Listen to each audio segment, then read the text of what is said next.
Welcome to the Hashimoto's Doctor podcast. You're now part of a growing community of people determined to take their health back through education and self-empowerment. But because of the healthcare system today, we don't have access to the types of healthcare that we want. So we have to do things differently. We've got to do things smarter, and we do that by becoming our own advocates. This podcast will give you the perspective and thoughts of one of the world's leading Hashimoto's doctors. So let's get started. Hi everyone, Dr. Shook here. I hope you're doing well today.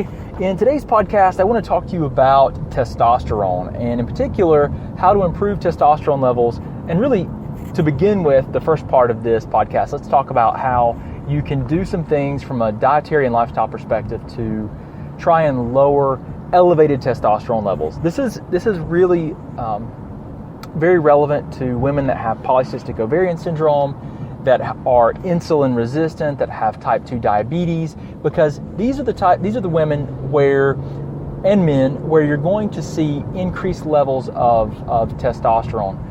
This is more relevant to women, because what will happen in women is with high blood sugar, high insulin, you're going to have an increase in the conversion of some of your hormones into more androgens, more testosterone. You're going to have more androstenedione and even more DHEA. And those are the more androgenic, more male predominant hormones that you will see rise due to this change of enzyme activity with higher blood sugar. Okay? Really important to understand here. There's a lot of tangents and nuances to this when you start looking at, well, why is blood sugar high? Well, there's a lot of things that can drive that: inflammation, cortisol, anything that basically drives a stress response and promotes increased cortisol levels could be diabetogenic or could encourage higher blood sugar. Okay, so it's important to know. I don't really want to go into all those details here. I just want to really focus on, one of the root drivers of this process that most people are not familiar with, and that is higher blood sugar. Higher blood sugar will change enzyme activity because of spikes in insulin, which insulin's job is to take the blood sugar from the bloodstream, pull it into the cells of the body where it can be used for energy production. And those spikes in insulin will change some of the enzymes in the sex hormone, steroid hormone pathway, and can encourage the increased production of androgens, okay, of the more male dominant hormones. And that has an impact throughout your body. Numerous problems can be created by that. As we talked on the last podcast, this is really kind of intended to be a continuation of that. It can affect your transportation of your thyroid hormone because it will impact thyroid hormone binding globulins, the little transport proteins that carry your thyroid hormone. It actually could decrease the number, causing you to have more free thyroid hormone than you really need. You cause you to be out of balance, and that can create some problems for thyroid hormone sensitivity and create some resistance issues due to just this overly abundant free thyroid hormone. So what I really want to talk about in this podcast, though, is how do we really focus on trying to decrease some of these elevated the elevated testosterone in women and some of these patterns that may be occurring. And so what we have to first recognize is what is the number one driving factor behind elevated testosterone? Well, it's going to be polycystic ovarian syndrome in women. And what is the main cause of polycystic ovarian syndrome? Well, we believe that there's this connection to blood sugar, right? Higher blood sugar, higher insulin levels, upregulates 1720 lyase. That's an enzyme. And it will cause, this increase causes these blisters or cysts to form on the ovaries where there's higher concentrations. 1720 lyase, this enzyme will cause an overconversion into higher androgens, higher levels of these male dominant hormones, which creates all these problems, right? So backtracking, right? So what causes these blood sugar fluctuations? All right, so first and foremost, the most obvious thing is going to be what? A diet full of refined processed foods and sugars, right? So step one, the easiest thing that you can do to help yourself is you can change your diet. If you have a diet that has processed foods, it's full of processed and refined carbohydrates, change your diet. Eat a whole foods-based diet. Whole foods-based diet. That means none of this processed crap. If it doesn't grow from the earth, or if it's not, a beast in the forest, then it's probably not something you should be eating. It has been processed and refined to a degree that is going to make it a greater problem for you. And especially if we're talking about carbohydrates, it's usually has a greater likelihood of spiking blood sugar and being a potential problem for promoting insulin resistance, metabolic syndrome, and type 2 diabetes. And those are all things that, again, what drives this process?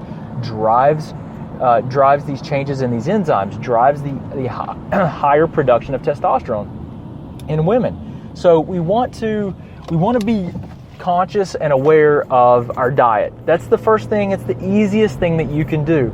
And guess what? Even if you have some of these other problems that we're going to talk about, if you don't change your diet, if your diet's a problem, you're not going to improve. You're not going to improve significantly without changing your diet. So step one, change and improve your diet. More of a whole foods diet, eating approximately every 3 hours. So that could be 3 meals a day, 3 snacks a day, and that's going to bring you closer to more stable blood sugar, more even blood sugar, eating foods that are going to have lower blood sugar spiking effects.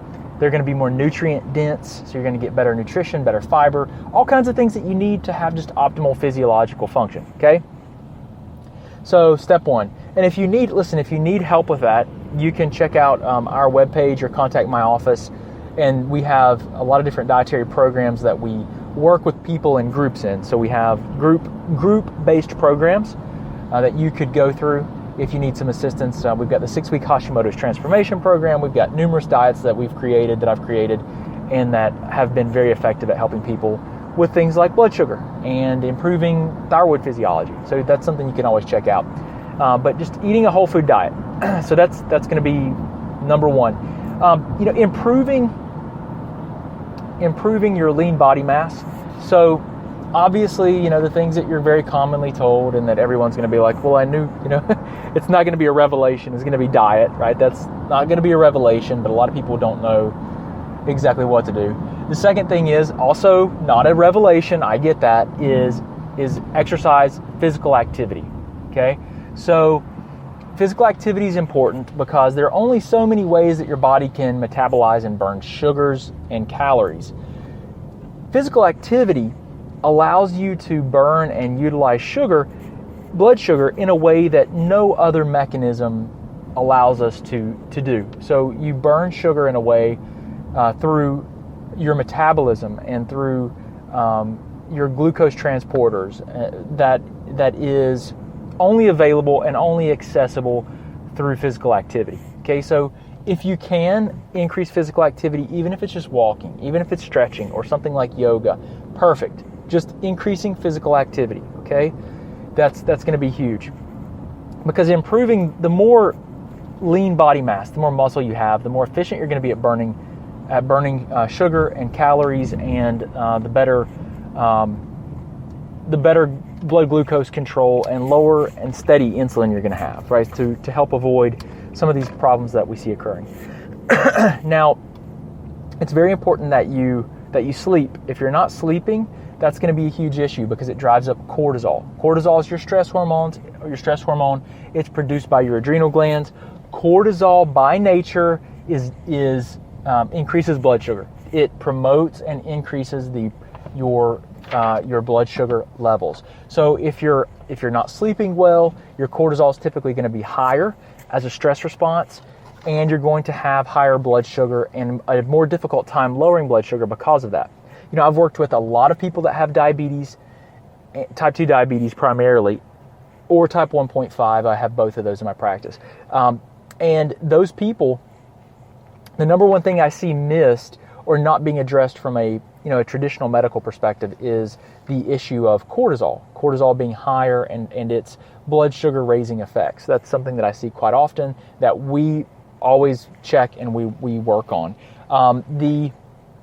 The next thing that you need to do is try to work on stress reduction techniques, even if it's something like meditation or paced breathing. You've got to get your sympathetic nervous system, which is the fight or flight response your body has, under control to the best of your ability, because you'll produce cortisol at a greater rate, and that will drive higher blood sugar, right? Which creates this whole cascade of effects that I'm trying to teach you how to minimize and negate for more optimal thyroid physiology. There's also an issue of toxins in our environment. Things like organochloride pesticides, BPA, like you will find a BPA on store receipts, the slipperiness of BPA, cadmium, that you'll pick up very often in secondhand smoke, xenoestrogens. Xenoestrogens are everywhere. These are chemicals that mimic estrogens. Lots of plastics do that. Phthalates, different types of solvents, benzene.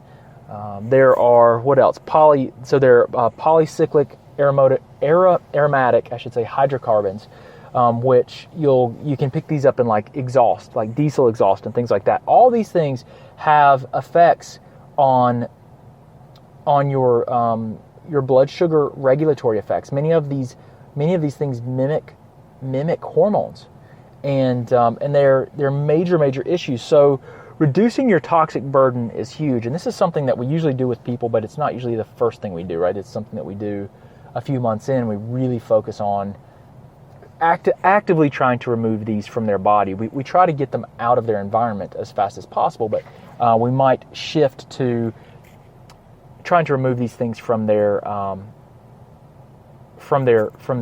body through a detoxification process a little bit later, after we've gotten some foundational physiology corrected.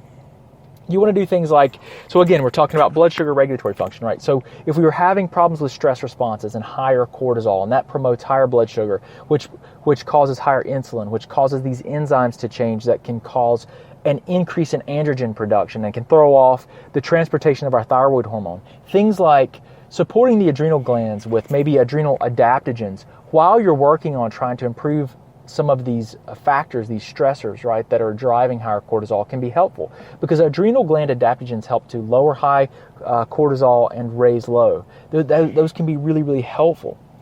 And let's see, what else? Higher inflammatory loads. So really important concept, and something you need to be aware of, is if you have inflammation is present, which you can check these things on like C-reactive protein, homocysteine levels, which are some of my favorites. If you're autoimmune and your autoimmunity has not been investigated, and the driver's not investigated and then actively worked upon to improve the drivers of the autoimmune process, you probably have higher cytokine loads, which are chemical proteins. They're chemical messengers. They're proteins produced by the immune system that have crosstalk effects from one system of the body to the other. So immune system to endocrine system, immune system to nervous system. And they change your other physiology with the other systems. When you're trying to improve blood sugar and these hormonal issues, you've got to get inflammation under control, whether it's inflammation from an immune response, whether it's inflammation from an infection or something along those lines, whether it's inflammation from a byproduct of just normal biochemistry, like homocysteine levels being elevated. These things have to be addressed, because they will create other secondary problems. And anytime you have inflammation present, the body will produce cortisol at a higher rate because of its anti-inflammatory effects to try and help dampen that inflammatory load. So if you can address the inflammation, you can work on improving some of these negative consequences that we see occur, right? So really important to understand this stuff. And I know this is kind of overwhelming if you're listening to me here. I get it. These are a lot of concepts that I've learned from some brilliant people and seen in clinical practice that you've got to focus on if you're going to improve things like thyroid hormone physiology. So that's why people are asking me questions about, well, why do you want to do all these tests and do these things? It's because I'm looking at this other peripheral physiology that is not classically considered. And that's definitely not considered medically necessary when you're trying to help someone with, when your doctor's looking at doing testing for you, and to try to help you figure out why you feel the way you feel and what's going on. So anyway, I hope this has been helpful in helping you better understand how to, look at working on your lowering testosterone levels, elevations in testosterone. I know I really didn't get into these issues with men, but I don't really have time to do that at this point. I just want to let you guys know you've got to work on blood sugar. You've got to work on some of these underlying driving factors like stress and inflammatory levels if you're going to get your blood sugar under control, which will have a profound impact on, especially if it's spiking high, on changing the way that your sex hormones are produced. You'll change enzyme activity. You'll cause an overproduction of testosterone if you're women, and that will throw off a lot of your physiology. And one of the things that could happen is it could skew your thyroid binding globulin levels, which are the little transport proteins that carry your thyroid hormone through the body and distribute it to other cells throughout the body. So you if you want to, this is how far-reaching things like blood sugar can be, inflammation can be, stress can be. It does have an impact on other systems of the body. These are things we've got to be aware of. And if you want to try and improve someone's health as much as possible, this is, in my opinion, what you have to think about.